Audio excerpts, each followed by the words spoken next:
Hallelujah. Praise Jesus. Congratulations po sa ating mga newly appointed SFC leaders po, sa leaders, admins, and sa board member po. No?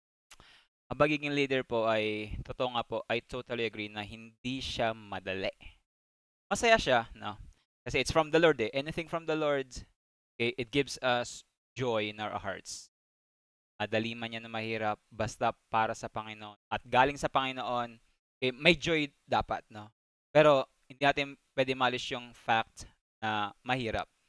Sa pagiging leader, okay, makakaranas tayo ng burnout. O burnout tayo, okay? Madadown tayo.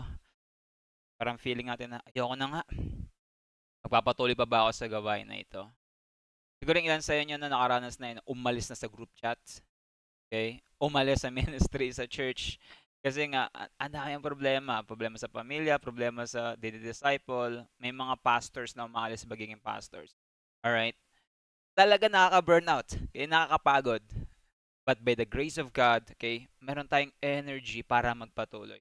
Meron tayong kalakasan para magpatuloy. And I want to encourage everyone, okay, na magpapatuloy ka, kapatid. Sa mga newly appointed leaders natin, I prophesy over your life, papatuloy ka by the grace of the Lord and by His word. Okay? Kapatid, tuloy-tuloy pa tayo sa bawat isa na nandito, mga leaders, pastors, mentors, church online. Tuloy-tuloy tayo sa Panginoon. Wala pong mga kapatid.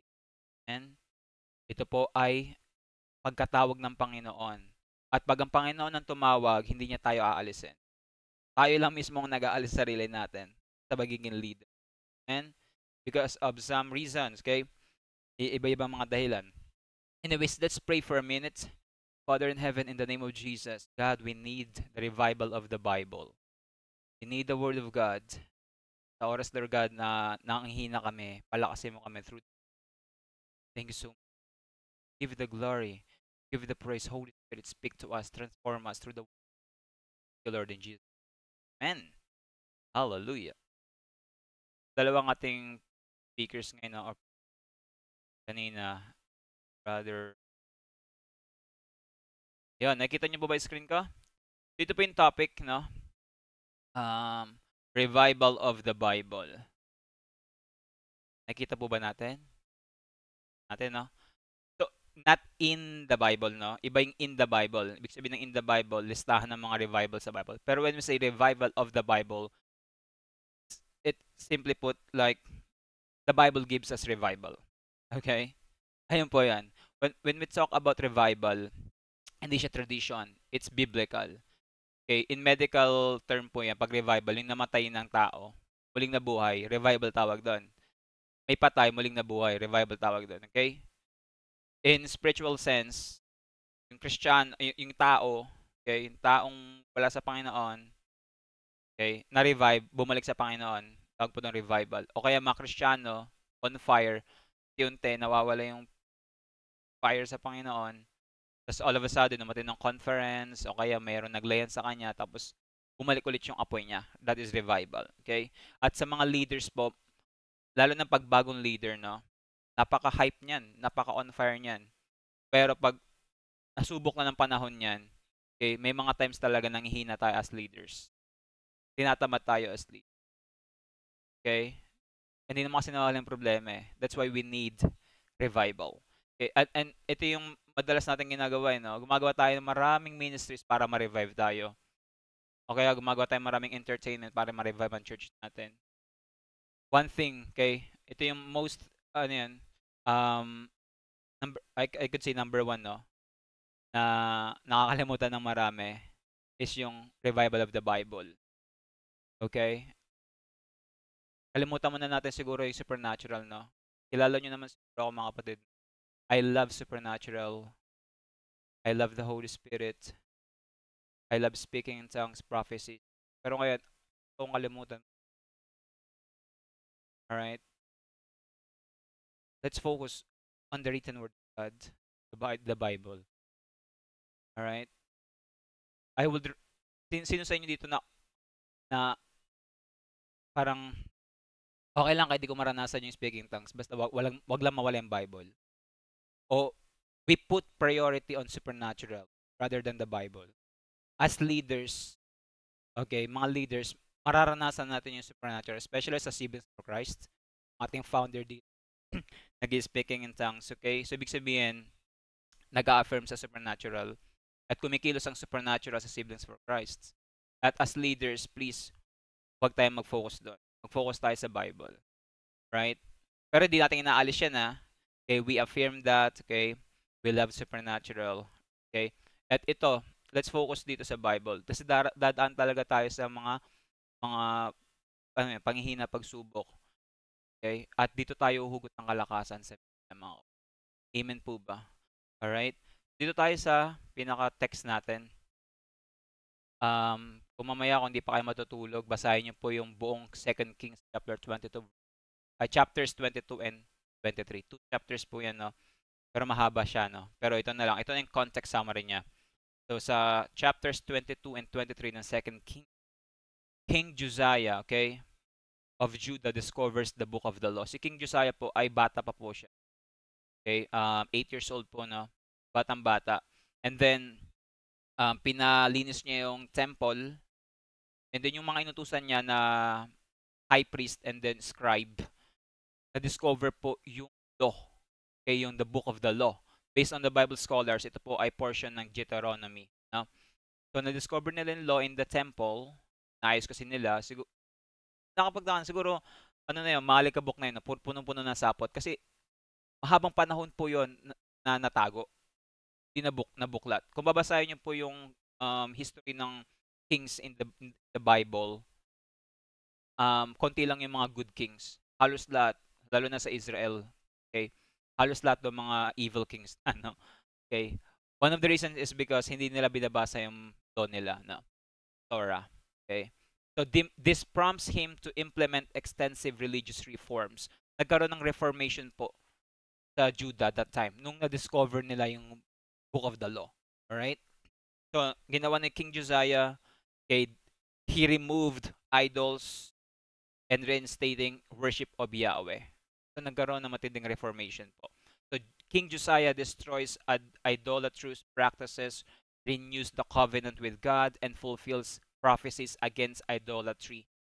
And despite of his efforts, so Josiah dies in the battle against Pharaoh Necho II, leaving a legacy as a righteous judge, a righteous king in the Bible. So, ayan po yung pinaka-context ng chapters 22 and 23 patungkol kay Josiah. Siya po ay righteous king. Okay? At sa panahon po niya, no, before pa, sa mga panahon niya, matindi po yung kasalanan ng Israel. Alright? Matinding kasalanan. So, ito yung konting ano mo na ito.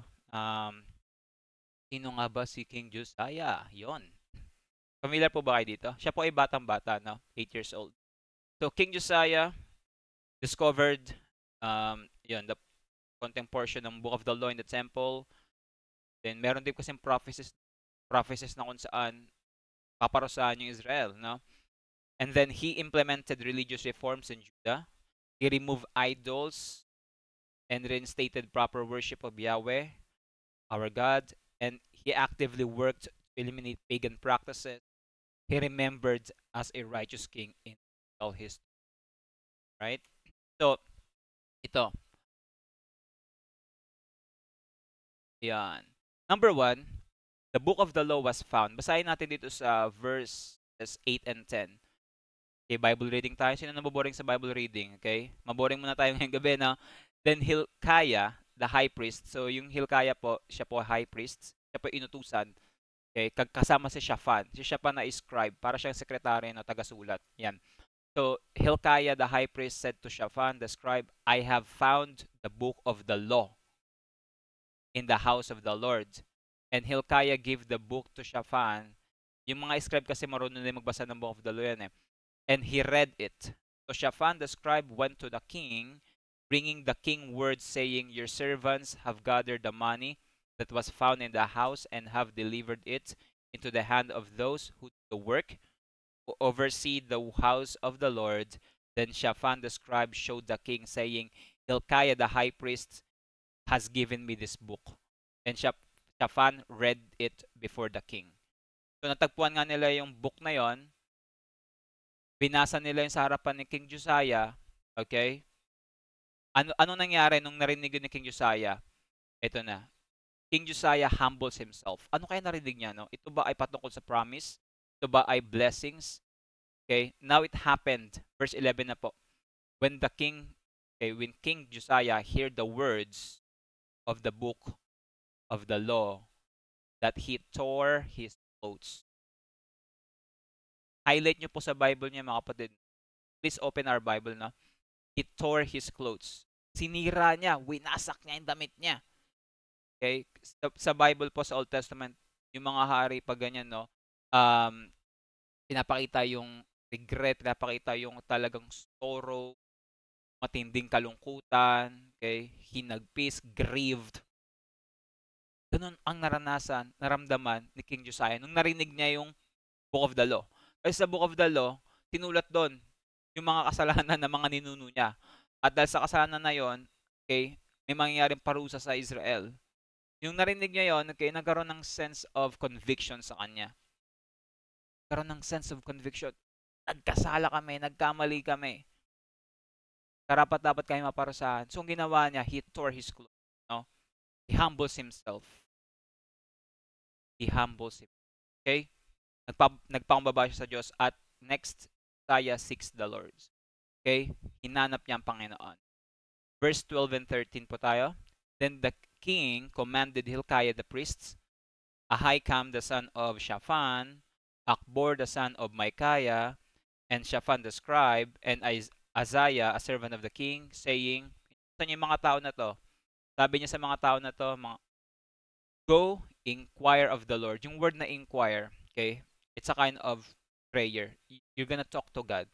Go seek the Lord, go pray to the Lord, go ask the Lord, inquire the Lord, ask of the Lord for me, for the people, and for all Judah concerning the words of this book that has been found. For great is the wrath of God. Okay? For great is the wrath of the Lord. Ayun yun, wrath of the Lord. Yung galit ng Panginoon dahil nga grabe yung idolatry ng Israel. Okay?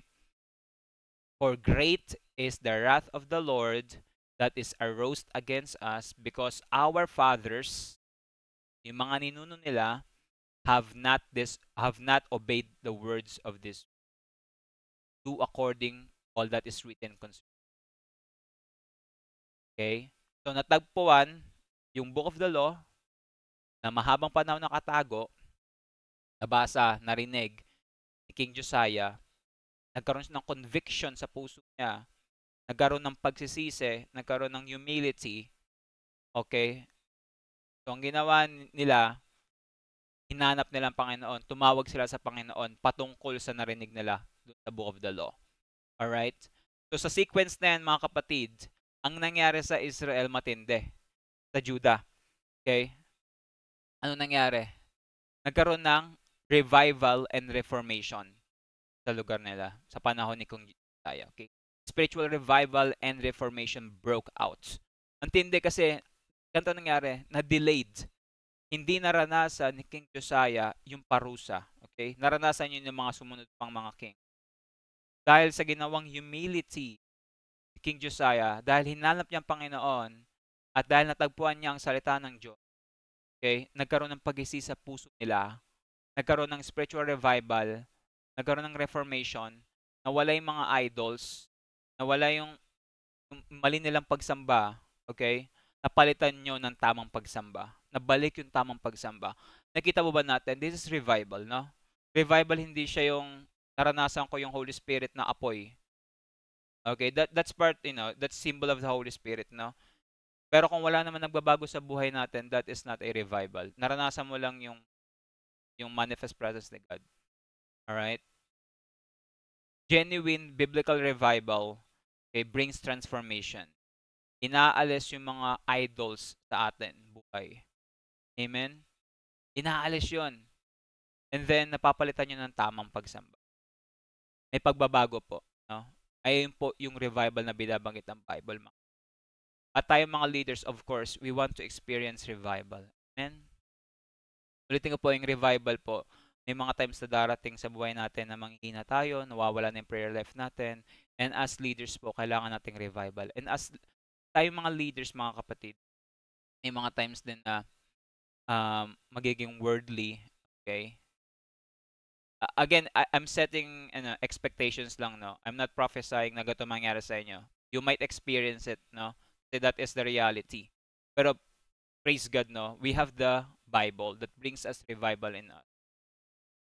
Sinong gustong ma-experience ang revival? Parang dalawa lang nakita ko, no? Sino ditong leaders ang gustong maranasan na on fire lagi sa Diyos? Na kahit maraming pagsubok, problema, okay, na i-experience niya yung fire mula sa Panginoon. Alam mo yun? Totoo, okay? Spiritual reformation. At tayong mga leaders, ginagamit din tayo ng Panginoon para magbigay ng revival sa iba. Okay? But first, we need to revive ourselves. Okay? As leaders po, sabi sa Acts chapter 20 verse 28, basahin po natin yan. Pwede pa send sa, sa chat. Wala sa slide eh. Sabi doon, take heed to yourselves and to the flock as the Holy Spirit made you overseer. Okay? Because we always, as leaders po, no, tayong mga leaders, madalas tayong namimigay, nagpapakain sa iba. Okay? Iniisip natin lagi kapakanan ng iba, which is biblical, which is true, no? Lagi natin iniisip paano lalago si brother, paano lalago yung mga hawak ko, paano lalago yung mga leaders na to na handle ko. Alright? Pero nakakalimutan natin yung sarili natin. Sabi doon sa Acts chapter 20 verse 28, take heed to yourself and to the flock. So before the flock, we need to check ourselves first. Amen? Okay? Yung word na take heed sa Greek ay proseko, which means to be attentive to be attached to, or addicted to. Yun yung mga IT dito. Pag IT ka, may mga binabantayan kayong mga codes, lalo na pag nasa internet, data, syempre baka mapasok ng mga hackers yun. So you keep you keep your eye on it. Yung mata mo nakatingin sa mga codes, no? Baka may makapasok ng mga hackers eh. Kaya biglang masira yung database ninyo. Okay, lagot kayo. Right? Nag-gets ako ng mga IT dito. Ano? O kaya pag ganito, mga mothers. Sino yung mga mother dito? Mga nanay. May mga anak po kayo naging 1 year old, 2 years old. So, pag full-time mommy ka, talaga yung mata mo, nakatingin sa anak mo. Lalo yung pag anak mo, nagaano na, gumagapang na, naglalakad na. Ayan yung proseko. Nakatingin ka, nakafocus ka, nakabantay ka. Okay? Yung mata mo, kaya hindi mo nawawala sa kanya, nakatingin. Take heed. Lagi natin bantayan yung sarili natin, mga kapatid. Baka kasi lagi tayo nagbibigay ng revival sa iba, lagi tayo nagpapakain sa iba, nakakalimutan natin yung sarili natin. Alright? Delikado po yun. Kaya nga sabi ni Apostle James na ang pagiging teacher hindi basta-basta, accountable po tayo. At tayong mga leaders, expectation po sa atin na marunong tayo magturo sa iba. Hindi man yung level na pagiging teacher, kagaya sa mga Bible school, pero bilang leaders po, lalo na yung mga newly appointed leaders natin kanina o ngayong araw, expectation po sa atin na marunong din tayo magturo ng salita ng Diyos sa iba. Pero ang problema, kung wala tayong alam sa Biblia, paano tayo makapagturo sa iba? Amen? That's why we need the revival of the Bible. Amen? Huwag po natin kakalimutan ng revival of the Bible. Baka revival of the Holy Spirit tayo. Lagi pong may Holy Spirit and Bible. Hindi po pwede maghiwalay ang dalawa. Amen? Hindi pwede maghiwalay ang Holy Spirit at ang Biblia. But tonight, again, I want to emphasize the Bible. Alright? Paano nga ba? Alright, ayun. Spiritual revival is impossible without the written Word of God, the Bible. If we want to experience spiritual revival, spiritual fire sa ating mga sarili at sa ating community, kailangan natin ng salita ng Diyos. Amen? Kung walang salita ng Diyos, hindi tayo makakita ng spiritual revival. Hindi tayo makakita ng spiritual reformation. Okay? So ito na, paano nga ba? Una, get your Bible. Okay? Get your Bible. Ayun yung number 1 step eh. If you want to experience the revival of the Bible, if you want to, endure sa lahat ng mga pagsubok bilang leaders, una, Number one discipline, get your Bible. Eh, ang problema, last time na nagbasa tayo ng Bible, ay nakarang araw pa. Be honest no mga kapatid, no? Kailan tayo huli nagbasa ng Biblia? Baka kahapon pa. O kaya ay nakarang araw pa, okay? I pray, no, na-correct tayo ngayong gabi, no? Sorry Lord. Starting tomorrow, Lord, lagi kong papag-aralan ng Bible. Okay? Maniwala kayo sa hindi. For 9 years, ito lagi kong tanong sa mga kabataan. Kailan ka huli nagbasa ng Bible? Maniwala kayo sa hindi, ang dami din nagbabasa ng mga kabataan ng Bible. Right? Active lagi sa ministry, sa entertainment, active sa church, pero di nagbabasa ng Bible. Okay? At yung mga nababackslide na mga kakilala ko, number one reasons bakit sila nawala sa Panginoon, o kaya nagiging worldly because of, walang disiplina sa pagbabasa ng Biblia. Okay? So number one po, if we want to experience revival in our hearts, if we want to experience revival in our family, in our community, we need to get our Bible. Ayun po yung unang disiplina mga. Okay? Basahin, pag-aralan ng Biblia. Next, ito muna. 2 Timothy chapter 3 verses 16 and 17. All scripture is God-breathed and is useful for teaching, rebuking, correcting, and training in righteousness, so that the servant of God may be thoroughly equipped for every good work. All scripture from Genesis to Revelation, even though iba-ibang dispensation yan, pero mayroon po mga principles and moral na makuha tayo dyan, okay? All scripture is God-breathed. Okay? May kinasiyan po ng Panginoon yan, and that is useful for teaching, rebuking, for correcting, actually for everything eh. The Bible is beneficial for everything, okay? For everyone. Ang Bible hindi siya nagbibigay ng bad side, no? Side ng Bible. Kailangan. Powerful po ang Bible. Yung binabasa natin, ayun po ay kinasiyan ng Diyos. Alright? Kinasiyan po ng Diyos. May kapangyarihan po yung mga kapatid. So, kung sa Diyos yan, bakit hindi natin kunin? Alright? So, ayan po. Second, seek God through His Word. How to seek God? Number one discipline po, read the Word of God. Very basic po ang pagbabasa ng Bible. Hindi dapat siya katamaran, hindi dapat siya kalimutan. Ayun po yung number one. Para lumago po tayo as Christian, hindi lang basta leader. Let's say Christian, okay? Ayan po yung disiplina na dapat nating ma-achieve. At yung katamaran ay ma-overcome natin. Tamad yung mga Pilipino sa pagbabasa eh. Hindi lang Christian, talagang Pilipino tamad. Alam niyo ba, yung reading comprehension natin bagsak. Tayo ate number one sa bagsak na reading comprehension sa Asia or sa mundo. Tama po ba? Nabasa ko lang yung nakaraan eh. Bagsak yung ating reading comprehension. Nung una kasi tamad ang mga Filipino magbasa.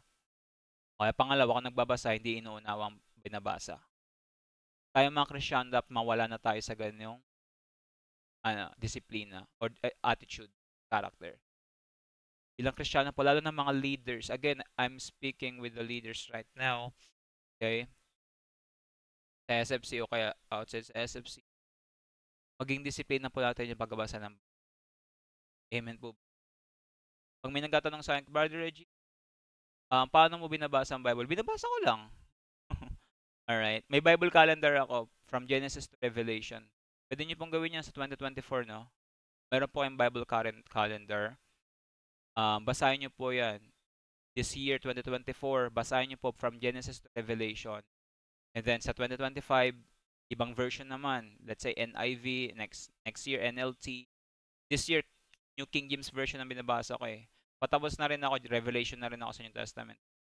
Alright? Every year, siguro panglima ko na itong basa sa Bible from Genesis to Revelation. Nag-start ako 2017, nag-start ako. O 2019. Right? Discipline na yun, mahirap siya, to be honest. Super hirap, pero pag na-overcome mo yan, napaka-powerful. Alright? Ayan, next, study the Word of God. Ito, advanced na to ha. Mga leaders na tayo, syempre, we need to go beyond just reading the scripture. Bilang leaders, hindi lang tayo basta nagbabasa lang ng Bible. Dapat, we need to go beyond that, okay?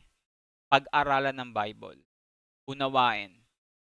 At umalis na tayo dun sa SOP, Scripture Observation, Application, Prayer, right? Maganda yan sa mga bago, no? Mga batang Kristiyano. Pero tayong mga leaders, let's go beyond that, no? Nag-aaral tayo ng hermeneutics. Napakahaba ng hermeneutics. No? Apply natin yan sa sarili natin pag-aaral ng Biblia. Ang mahirap nun, pinapag-aralan natin yung hermeneutics, hindi naman natin ina-apply. Sayang din yung pagtuturo ng mga mentors natin, ng mga teachers natin sa hermeneutics, so hindi naman natin ina-apply sa sarili natin. Amen? So bilang leaders, let's go beyond that, okay? Apply natin yung hermeneutics. Pag may nabasa tayong Bible verse, ay akin to. Okay? Ay akin to. Ay ito meaning niyan. Ganito meaning niyan. Okay? Umalis na po tayo sa ganun. What is the meaning of this Bible verse?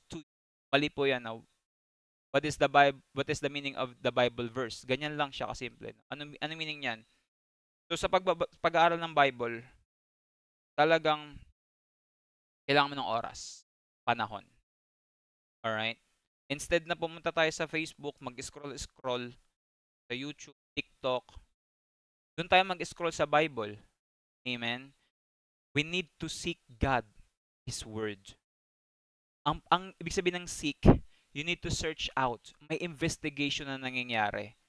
Hindi siya yung pag nabasa mo, okay na yan, may conclusion. It takes time to search out the intended meaning of what you are reading, no? May hermeneutics, maging exegetical pa tayo, exegesis. Okay? May homiletics pa nga exposition. Right? May nagtanong nga sa akin kay Reggie, paano niya po pinapag-aralan ng Bible? Binigyan ko siya ng listahan ng Bible software na ko. May mga nagtatanong sa akin. Alright. Aside sa Bible reading, share ko lang sa inyo mga leaders, no? Pag hindi ko to ginawa, hindi ako makakatagal as a leader, no? Again, kung walang Bible, hindi ako makakatagal as leaders. Super dami ko na-encounter na problema, pagsubok. May mga times na gusto ko nang umalis. May mga times na ayoko na mag-lead. Pero sabi ni Lord, go back to the Word of God. Ayun lang. Okay? May times pa nga nun sabay-sabay yung problema physical, emotional, problem. Sabi ni Lord, go back to the Word of God. Alright? Ito yung number 1, okay, na inahawakan ko as lead. Sabi nga ni Brother Ron kanina, yung mga pastors, mentors natin, makakatulong yan, pero hindi sa lahat ng oras pagkakataon makakatulong sa atin sila. Okay? At ako rin, no? Hindi rin ako sa lahat ng pagkakataon, matutulungan ko kayo. Pero may isang garantiya na makakatulong sa atin, yung Word of God. Amen? Andito lahat ng kasagutan, andito lahat ng encouragement. Alright? And as leaders, again, accountable po tayo as leaders. Tagapagturo po tayo. Accountable po tayo. Please, let's go beyond. No? Sa 2024, challenge ourselves na mas laliman po natin yung paghahanap sa Diyos. Pagsisik natin sa Diyos sa pamagitan ng salita niya. Alright? Ayun nga, may tanong nga sa akin. Sabi ko, sige, aside sa Bible reading, ina-apply ko yung hermeneutics, ina-apply ko yung homiletics, okay? Yung exposition, then gumagamit ako ng mga commentaries, mga theological books, Bible software, kagaya ng Blue Letter Bible, Logos, dami, no? Alright, wag kayo ma-overwhelm, no? Part ng leader yan, no? Mag-aral ng talagang subsuban, no?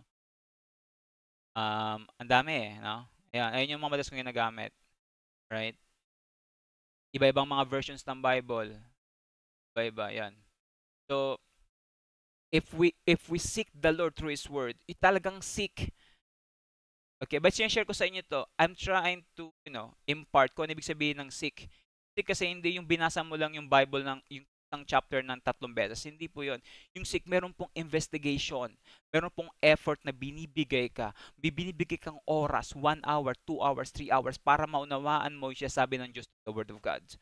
Naranasan na po ba natin yan? Yung talagang kilay natin na sunog na kakahanap ng meaning ng Bible verse na to. Alright? Nakapanood ka na ng maraming preachings kasi gusto mong maunawaan yung sinasabi ng Diyos sa'yo. That is seeking. Ayun yung paghahanap sa Diyos. May effort na nangyayari. Amen? May oras kang nilalaan sa Diyos para hanapin siya sa magitan ng kanyang salita. At pag ginawa mo yan, mga kapatid, makapangyarihan yan, no? May experience mo. Sabi ng Panginoon, no? Sa Hebrews. Share ko sa inyo ito, ano? Hebrews chapter 11, verse 6. Basahin ko sa Bible, no? Hebrews 11, verse 6. Sabi dito, without faith, it is impossible to please God. For he who comes to God, ikaw to. For anyone who comes to God must believe that He is, and that He is a rewarder of those who diligently seek Him. Diligently seek Him. Okay? So kung tayo po, yung reward na binibigay ng Panginoon, depende po yun sa attitude ng puso natin kung paano natin siya sinisik. Okay? At ang Panginoon, binibigyan tayo ng reward sa tuwing inahanap-hanap natin siya. Okay? At ang salita ng Diyos, powerful po mga kapatid. As we seek the scripture or the God through the scripture, let the Bible speak to us. Let the Bible speak to you. Nagsasalita po ang Diyos. At ang Diyos po, okay, the Word of God is spirit and life. Kunin ko yung Bible verse niya na. The Word of God, the Word is spirit and life. Okay, dito yan sa John chapter 6, verse 63. The words that I speak to you are spirit and they are life. So every time we read the Bible, every time we study the Bible, every time we let the Bible speak to us, merong buhay na na-e-impart sa atin, merong revival na na-e-impart sa atin, merong kalakasan, merong fire na na-e-impart sa atin, and that is everlasting. Hindi po siya hype. Hindi ka on fire mga kaibigan mo sa Diyos. Pag nawala yan, mawawala ka na rin sa pagiging on fire mo sa Diyos. Pero kung on fire ka dahil sa salita ng Diyos, kahit mawala ka ng kasama, on fire ka pa rin. Because the Word of God stands still. Amen? John 6:63, maliwanag yan. The words of Jesus Christ are life and it regenerates us. Kaya mga leaders, please, wag na wag aalisin oras natin, ating panahon, ang ating pag-ibig sa salita ng Diyos. Basahin ang salita ng Diyos. Unawain. Search out. Okay? Seek the Lord through His. Give more time. Search out the scripture. Okay? Give more time. May mga Bible software po tayo, no? May mga commentaries, pwede po natin yan. Pero consult tayo sa mga pastors natin, no? Baka kasi binabasa ating commentary ay hindi pala tamang katuruan. Consult natin sa ating mga pastors. Tama po ba yung binabasa ko na to? Ganun po. Sabihin po nila kung tama yung binabasa na. Amen? Patapos na tayo, no? Hebrews chapter 4, verse 12. The Word of God is living and powerful. The Word of God is living and powerful, and sharper than any two-edged sword, piercing even to the divisions of soul and spirit and of joints and marrow, and is a discerner of the thoughts and intents of the heart. Sabi dito, the Word of God is a discerner. It knows, okay? Alam nito ang iniisip at intensyon ng tao. Ito po ay nagsasalita. Kagaya ni King Josiah, nung nabasa niya yung Book of the Law, nag-speak po sa kanya yon. Mali ka, mali ka, mali. Yung mga maling ginagawa. Pag binabasa natin yung Bible, nagkasalita po yun. Oh, mali pala ang ginagawa ko. Sige, sorry Lord. Kasi the Holy Spirit always speaks through the Word of God. Pag binabasa natin yung Bible, ang Holy Spirit po, ini-illuminate ang Bible. Ni-illuminate, nagliliwanag po yun. Ibig sabihin ng illumination, dito natin kinuha yung word na photography, no? Yung illumination. Kumbaga, naka-capture mo. Yung hindi mo nakikita, maka-capture mo. Makikita mo siya bigla. Magliliwanag siya sa'yo. Ganun pala yun. Yung mga ganung moments na, illumination po yun. So, kaya kung di tayo nagbabasa ng Bible, paano magsasalita ang Diyos sa atin through the Holy Spirit? If you want to hear the word, if you want to hear God, read the Bible. Amen? So, spiritual revival is impossible without the written word of God, the Bible. Ito yung kailangan natin ngayon. Okay? Revive leaders, revive people. Tayo mga leaders, kung tayo ay revived, okay, we can revive others. Paano tayo magbibigay sa iba kung wala naman tayo? Amen. Paano tayo magbibigay ng Word of God sa iba kung wala rin naman tayong Word of God sa sarili natin? Kukulang tayo. The Holy Spirit always works accompanied with the Word of God. Ang Holy Spirit po hindi siya kumikilos ng walang Word of God. At hindi magiging against si Holy Spirit sa Word of God. So kung gusto nating malaman kung ang ginagawa ba natin ay tama, puntahan natin ang Word of God. Okay? Lalo na sa supernatural ministry. Alright? Pag puro Holy Spirit tayo, walang Word of God, delikado po yun. Kailangan po dalawa yun. They are intertwined. Hindi po sila naghihiwalay. Ang Holy Spirit at the Word. Amen? Pala tayo. Alright? So I just want to encourage everyone, mga leaders, mga magiging leaders, give more time, okay, searching the Word of God. And ayun ang kailangan natin. Powerful po Word of God. Balik rin natin ang mundo. The Word of God is the Word of God, period. Sabi sa John 6:33, the words of Jesus are spirit and life. Sabi ni Jesus Christ sa John 15, abide in me and I will abide in you. We can abide in Christ through search out po natin mga kapatid. And that is the revival of the Bible. Okay, let's pray for that mga kapatid. Ang mga simbahan ng mga churches ngayon, ang maging center ay yung Word of God, hindi entertainment, hindi concert. Alright? I'm not saying na mali yung mga bagay na yan. Ginagamit yun to, ano yan, like for evangelism purpose. Pero kung ganun lagi tayo, puro program, puro palaro, okay, mga ganyan, tapos hindi na nalilift up yung Bible. Ako, kaya wala pong revival sa bansa natin, but walang revival sa church natin kasi hindi nalilift up yung Bible. Pero pag once na ang Bible matagpuan ng bawat isa, unbelievers man yan, believers man yan, kung ang Word of God ay i-priority po natin, ma-experience natin biblical revival. Ma-experience natin yung spiritual reformation generation natin. Amen? Ayan po. Kasi ito, ang salita po ng Diyos, ito po yung tinitwist ng demonyo. Kaya ito yung lagi tinitira kasi ito po ay makapangyarihan at ito yung nagdadala ng buhay sa bawat isa. Amen? Ayan po mga kapatid. Let me pray for everyone. Okay? Father in heaven, in the name of Jesus, Lord, forgive us na kinakalimutan namin ang salita mo, ang Biblia, Panginoon. Patawad po, Lord God. Patawad. Sa oras na to, Lord God, we're coming back. Okay? We're coming back to the right worship. We're coming back, Lord God, to the Word of God.